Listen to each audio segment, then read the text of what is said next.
we have seen college football change so dramatically since you and I were together at UCLA. The NIL has changed so much. The transfer portal has changed so much.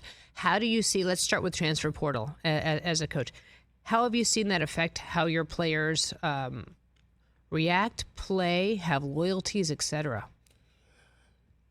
It's actually getting them ready for the NFL because there's new players coming daily. So you can't be complacent. You can't understand. You got to know that you're actually competing against people that aren't in this room right now. So that's kind of how I let my guys know, like, your competition might not be here right now, but that's like the NFL. So just get used to that, and as long as you keep performing, you'll be fine. But it's helped us out a lot. I've gotten 2 backs out of the portal. They've helped us. They've been great.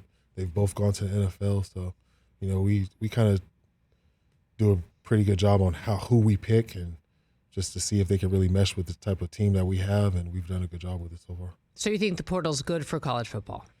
I mean, it's what college football is right now, so I'm going to use it. Okay. How about the NIL? What's your reaction to these players cashing in now and getting some money on their names, image, and likeness? I mean, you should be able to cash in on your name, image, and likeness, But let's just make sure that we're teaching them financial literacy, and let's get them prepared for, they got to file taxes now. There's different stuff that has to happen. So let's just make sure that they're prepared for that. And I don't want to let's not take the want to out of kids. Mm-hmm.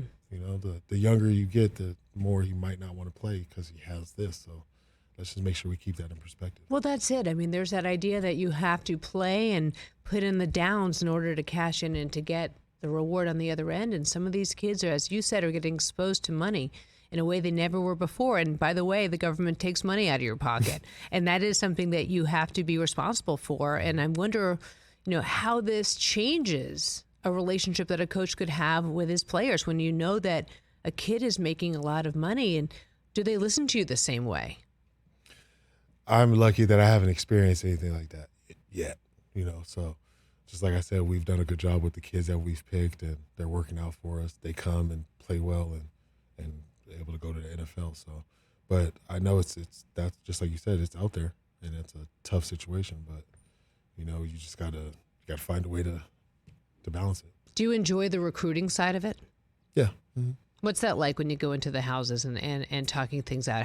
Are you as competitive recruiting as you were playing? Yeah, because you know exactly who you lost to. So that's the part about it that's competitive. Because, that's really what it was like at UCLA, was watching you compete and watching you, because you were always, here's a real shocker for all of you listening and watching, you didn't say a whole lot. You weren't one of those guys that was going to be mouthy like Freddie. You didn't get out there and say things before you played. Mm-hmm. So I just wonder what that is like for you in terms of how that translates to coaching and recruiting. Yeah. A little more talking. You got to get out in front of it a little bit, but I just lean on that. I've done this. Mm-hmm. So if you follow this is what could happen for you. Catch the Rich Eisen Show every single day on the Roku channel, 12 to 3 Eastern, for free.